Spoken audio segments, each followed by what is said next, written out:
And continuing with the learning legacy theme and how we implement the learning into our practice. A man perfectly positioned to do that in a very short space of time.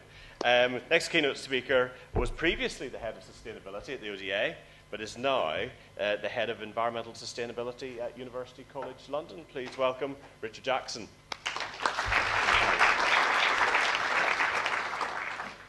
Thank you. Simon mentioned the learning legacy, and what we've been trying to do when I was at the ODA and since I've left the ODA is still try and promote some of the learning we had in delivering a sustainable project. I suppose for me the most of the learning here is in the process. It's not in the outcomes that we see today out on the Olympic Park. So what I'm going to talk around is what can we learn from the process and what we took forward in delivering the Olympic Park design and construction project. I suppose my first point is around the strategy that we developed. Now, we published this strategy in January 2007, and actually for the year and a half up to the publication, we spent a lot of time analysing a number of areas in order to come up with a set of clear targets that we could then release in this strategy document. Why do I think this is an important piece of learning? I suppose firstly, it sends a clear message to a lot of our stakeholders that this is the aspiration that we are aiming for as an organisation. These are the targets that we are going to try and achieve. We wanted to have quantifiable targets, so that sets a standard that the stakeholders can understand. But we also felt it was important for our suppliers and our contractors. What we found was that a lot of the contractors, the designers, our consultants, whilst warm words, aspirations are useful, they set a sort of direction, actually what they do want is clear targets. They want targets because that allows them to start to base designs and their business around that. And a lot of the suppliers then, when we went out to promote the strategy, very clear about what we wanted to try and achieve on the project. I think we then took those strategic objectives and we developed a set of guidance for all our contracting partners. These we called implementation project guidance for teams, and they developed the targets with further information both about how you might be able to deliver against the targets, but I suppose more importantly for us, they set a baseline on how we want each of our partners to measure their performance. So it was a consistent framework for measuring and monitoring performance against the targets we set. And that allowed us at the end of the day to be able to collect information to monitor our own performance. Now, I want to give the example of the target we set around moving materials by sustainable transport. And we set ourselves a target of to move 50% of the materials by weight by either rail or water, so taking it off the road. And I think what's interesting about this objective is we did a lot of work to understand the types of materials you might move by different modes of transport in order to establish what that target could be. And what we found was a lot of loose bulk materials can be moved fairly effectively and cheaply by rail.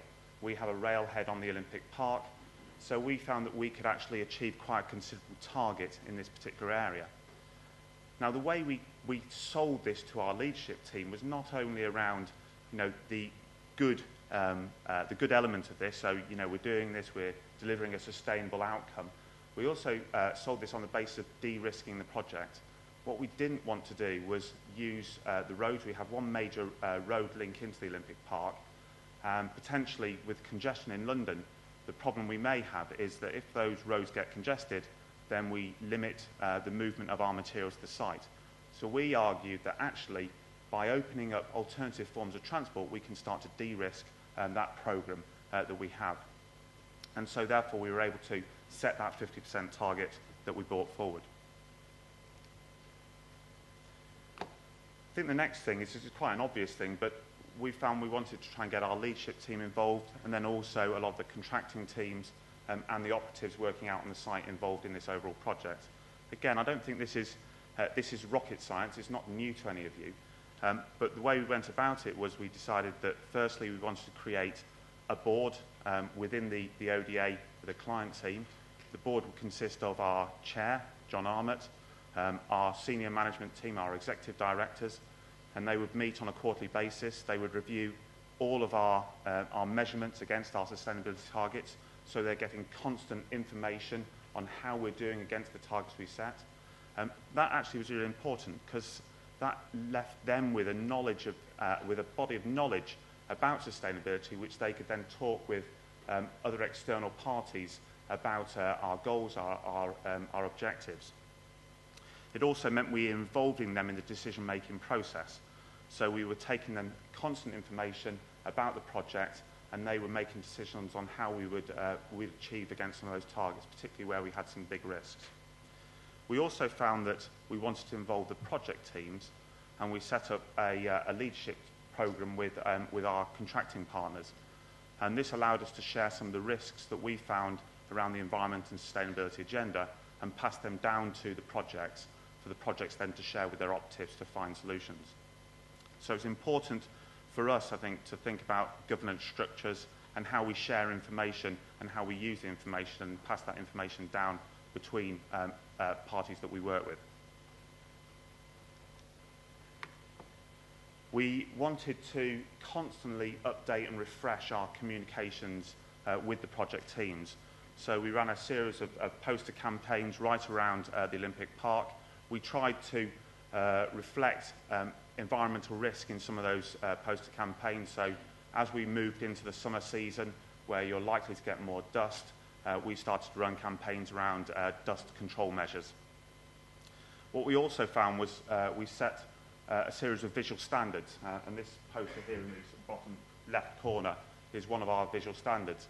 Now, we found that it was useful to create these visual standards as a way of indicating what we think is good performance and what we think is bad performance on a construction project. And this was helpful in a couple of ways. One is it set a clear standard for our contractors, but secondly, we had a lot of people working on the park whose language, who didn't speak English as a first language. And therefore, the visual standards were a way of providing them with information about the standards that we wanted to bring forward as part of this construction project.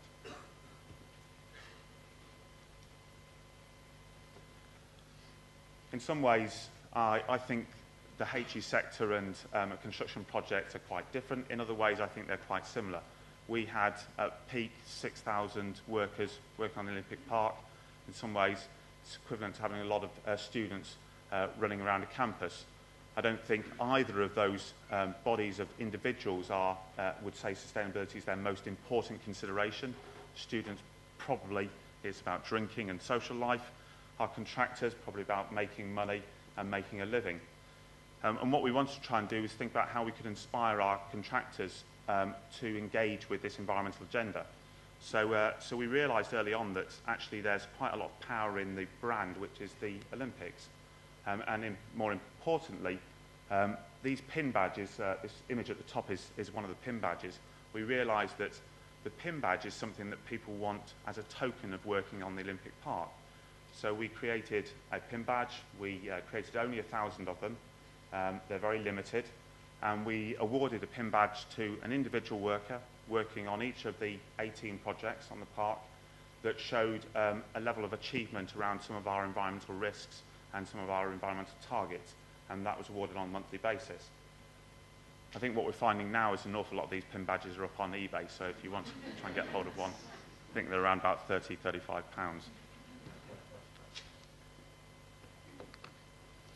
Simon mentioned about the learning legacy and the fact that we were collaborating with a number of parties. I think collaboration went right the way back to the start of the project. So I was involved from 2004, before we won the bid, right the way up to 2011. And I think once we won the bid, we realised that a new organisation would be created, and also that we were an organisation which didn't necessarily have the historical ties with the supply base, with a series of partners, and we didn't necessarily have the knowledge to really to get going in delivering this project. So we started to identify a number of partners that we wanted to work with, and I'll give you a couple of examples. We wanted to work with RAP, and RAP came into the project with its set of tools around minimising waste, designing out waste, and we got them training up a lot of our contracting teams and design teams in how to use those tools. And those tools then became the basis for us monitoring and measuring performance against designing out waste. We also realised actually for a project of this size, we would have an awful lot of regulatory matters we'd have to deal with. So we brought a team from the Environment Agency, our main regulators, into the project. We based them right next to our delivery partner, and that way we were able to discuss a lot of the consenting applications early, and we were able to avoid a lot of the time and the programme risk that comes with waiting for consent to be given. I'll give you an example of the success of that. We had to get something in the realm of about 180, 190 flood defence consents through this project. We were able to reduce the time in getting those consents by about half by working closely with the regulator. We also realised that actually we don't have the answers. We can set the targets, but actually this is where we need to rely on the supply chain to come up with answers for us.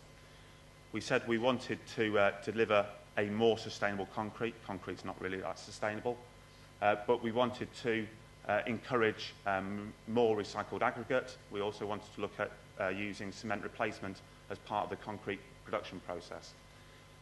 We invited to tender a number of concrete suppliers, and we awarded to a single supplier. So they became our single supplier for the whole of the park, and they were awarded that contract based on how they were going to deliver to the park. So they were going to use primarily rail and water for delivery, but also the fact that they wanted to try and challenge the amount of recycled aggregate that they could get into concrete production, and also bringing forward different forms of cement replacement.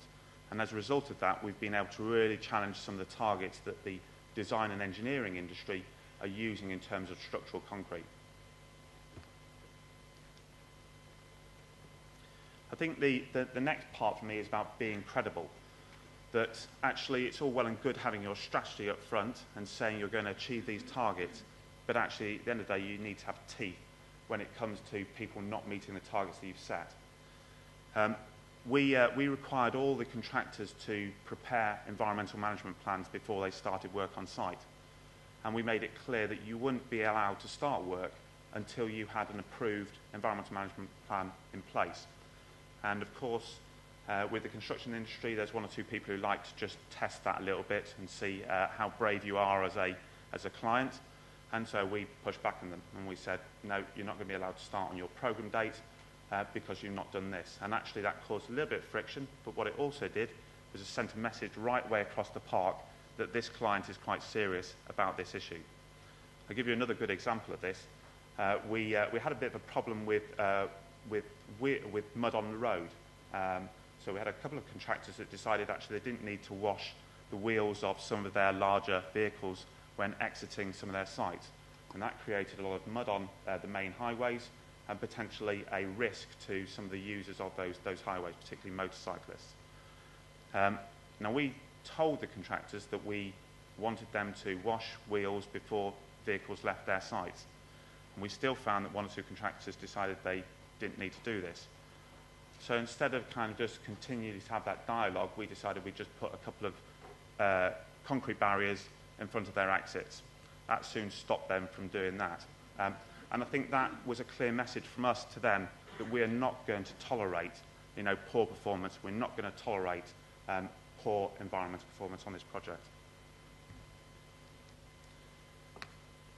The credibility also comes to the standards you set. So we said we want to use 100% sustainable timber. It was an easy target to set. In many ways, it was more difficult to deliver. What we realised was we know where the sustainable forests are. We know where we can get the timber. We know where we want to use it. But actually in the middle, what you have is the manufacturers. And a lot of these manufacturers don't have due process for managing that sustainable timber, for splitting it off from other sources of timber before they produce a product which comes to us, which we use. So we're not able to then vouch for the timber that we're using on the Olympic Park. So we had to work with a number of the manufacturers to make sure they put due process in place in order for us to be able to claim that the timber we've got on the park is from a sustainable source. It also meant that in one or two instances where we didn't have those certificates, we had to throw the timber back off site. So we had to basically send it back to the manufacturer because we didn't have certificates in place to vouch for that timber. Simon mentioned independent assurance, and as part of the bid campaign, we said we were going to set up a body to independently audit the Olympic Games in terms of sustainability. And this was the Commission for Sustainable London. And on a quarterly basis, they would come in and audit all the bodies who were delivering the Games. We had an annual report as well from the Commission. And I think what was important here was that independent assurance almost validated, or did validate, the claims that we could make. It sat behind us, and it also talked to a lot of the non-government organisations that were also interested in scrutinising us. Very quickly, just on innovation, we wanted to be innovative, but equally we wanted to recognise there's risk around that. I use this as a particular example because we set ourselves a target to reduce water use by 40%, potable water use.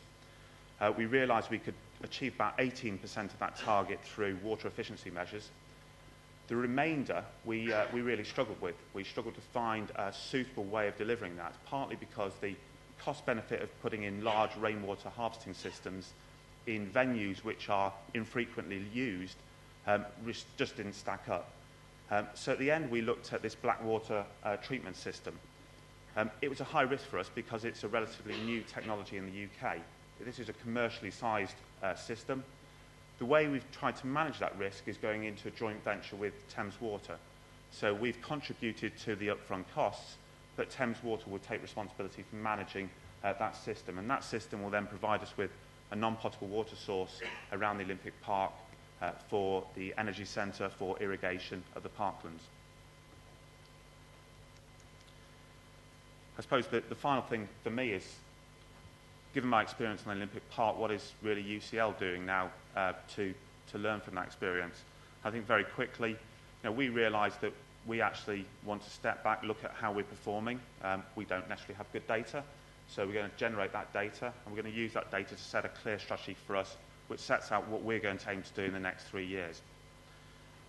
We realised also that actually this is about getting everybody involved in sustainability. It's about threading sustainability through our business.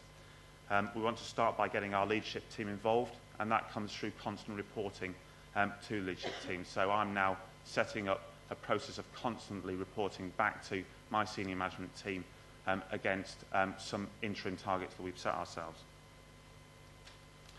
We've already started identifying external partners that we want to work with. We've brought RAP in. They're doing some work for us on resource optimisation. We've also brought RICS in, so we're starting to trial a rating system that they have called SCAR on some of our smaller projects. And we're looking at one or two other partners that we can bring in and work with us. We recognise that we don't necessarily have all the knowledge, we don't have all the answers, and we want to bring in these experts to help inform some of the things we're doing.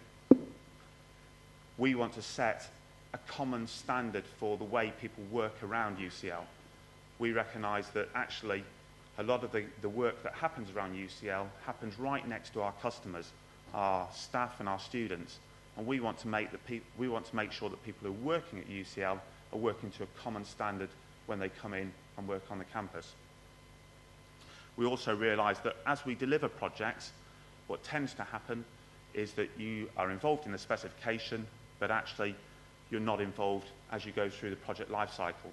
So again, what we're looking at is a series of gateway approvals that we can then sign off projects at different stages so that we're assured that we're still delivering against the specification we set up front. And finally, I think what's important, one of the important lessons for me learning on the Olympic Park was about contractor and supplier engagement and talking to the suppliers and getting them geared up to supply with what you need. So what we're looking to do is to work with our procurement team to go out and talk to a large supply base about what we want as an institution going forward. That's it. Thank you very much.